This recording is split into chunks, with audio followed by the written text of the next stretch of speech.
Hello po mga guys, punta po kami ngayon sa Las Piñas, going to Zapote kami ngayon, arriving to Imus Cavite. Aliwalas po ang panahon ngayon kaya pinalito po ang takbo namin, medyo mabilis sana po makarating agad kami ng pintas.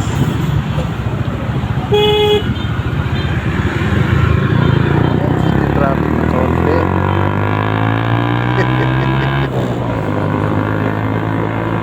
Ay, nagkamotor kaya kami, umovertake kami sa Banyan.